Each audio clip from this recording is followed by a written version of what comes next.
नमस्ते। आज के इस एक्सप्लेनर में हम सीधे एक क्लासरूम में चलेंगे, विद्या जी की क्लासरूम में। और वहाँ होने वाली रोज़मर्रा की चीज़ों से हम पदार्थों के कुछ बहुत ही बेसिक लेकिन सच में कमाल के गुणों को डिकोड करेंगे। मतलब साइंस की बड़ी-बड़ी बातें एक क्लासरूम की चारदीवारी में कैसे एकदम जिंदा हो जाती हैं, यही आज हम देखने वाले हैं। चलिए शुरू करते हैं। तो इमेजिन कीजिए विद्या जी क्लास में आती हैं। बच्चे खड़े होकर विश करते हैं। फिर वो बच्चों से एक बहुत ही सिंपल सी बात कहती हैं, प्लीज अपने बैग अपनी सीटों पर रखिए और बैठ जाइए। सुनने में तो ये बिल्कुल नॉर्मल सा इंस्ट्रक्शन लगता है ना? लेकिन असल में हमारे साइंस के पहले लेसन की शुरुआत बिल्कुल यहीं से होती है।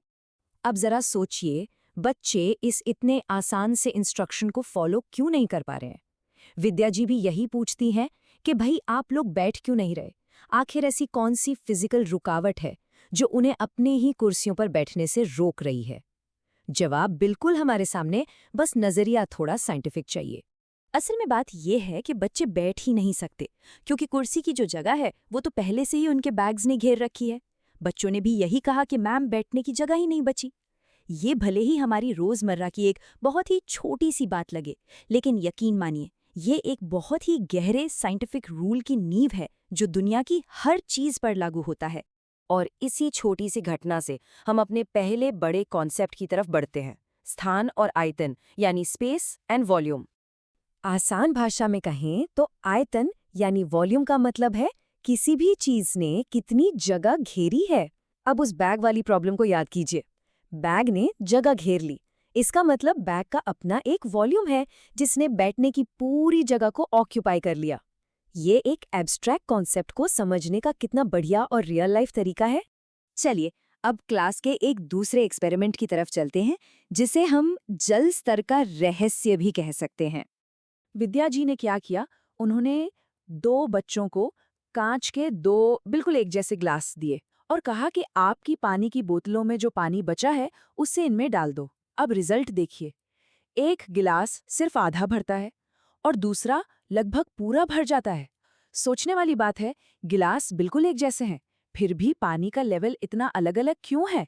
और यहीं पर ये बड़ा सवाल खड़ा होता है कि जब दोनों ग्लासों की कैपेसिटी यानी क्षमता एकदम बराबर है, तो फिर पानी का लेवल अलग-अलग कैसे हो गया?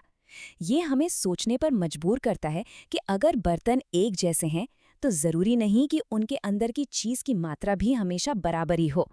विद्या जी इस बात को बहुत ही अच्छे से समझाती हैं। देखिए, पहले ग्लास में पानी कम जगह घेर रहा है।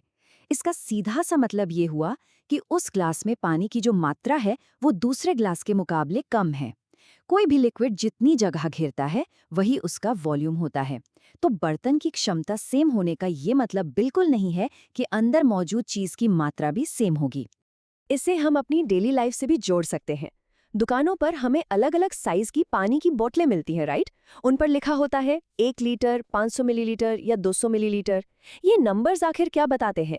ये असल में उस बोतल के अंदर पानी के वॉल्यूम को बताते हैं। मतलब उस लिक्विड ने बोतल के अंदर कितनी जगह घेरी हुई है। चलिए अब एक और दिलचस्प पहलू की तरफ बढ़ते हैं। कौन सी चीज कितनी भारी है और कितनी हल्की है? इसके लिए क्लास में एक बड़ा ही कंट्रोल्ड सा एक्सपेरिमेंट किया गया। कागज के 3 बिल्कुल एक जैसे कप लिए गए, कप ए, बी और सी। फिर उन्हें आधा आधा भर दिया गया। एक में पानी, दूसरे में रेत और तीसरे में कंकड़। इसके बाद एक तराजू की मदद से हर एक कप का वजन किया गया। अब इससे पहले कि हम रिजल्ट्स पर बात करें, क्या हम कोई गेस लगा सकते हैं? आपके हिसाब से कौन सा कप सबसे भारी होगा और कौन सा सबसे हल्का? इसका जो भी जवाब होगा वो हमें साइंस के एक बिल्कुल नए कॉन्सेप्ट की तरफ ले जाएगा। यहाँ जो सबसे ज्यादा ध्यान देने वाली बात है वो ये कि इन तीनों अलग-अलग चीजों यानी पानी, रेत और कंकड़, इन तीनों का वॉल्यूम एकदम बराबर रखा गया है। तीनों कप सिर्फ आधे भरे हैं। इससे ये तय होता है कि हमारा टेस्ट एकदम फेयर है। जगह तो सबने बराबर घेरी है, लेकिन क्या तराजू पर इनका वजन भी बराबर होगा? बिल्कुल नहीं। और बस यहीं पे एंट्री होती है द्रव्यमान यानी मास की। जब वॉल्यूम सेम हो तो कोई चीज कितनी भारी है या हल्की, ये हमें उसके मास को नापने से पता चलता है। रेत या कंकड़ पानी के बराबर जगह घेरने के बावजूद अलग अलग वजन के क्यों फील होते हैं? इसका सिंपल सा जवाब है उनका मास। इस एक्सपेरिमेंट से हमारे सामने एक बहुत ही सीधा सा रूल आता है। अगर वॉल्यूम बराबर है तो जो चीज़ हमें भारी महसूस होती है उसका मास ज़्यादा होता है और जो चीज़ हल्की लगती है उसका मास कम होता है। ये हमारे भारीपन महसूस करने के तरीके को सीधे सीधे मास के साइन से जोड़ देता है। तो चलिए, अब तक हमने जो कुछ भी देखा और समझा है उसे एक साथ समेटते हैं और पदार्थों के कुछ प्रमुख गुणों को देखते हैं।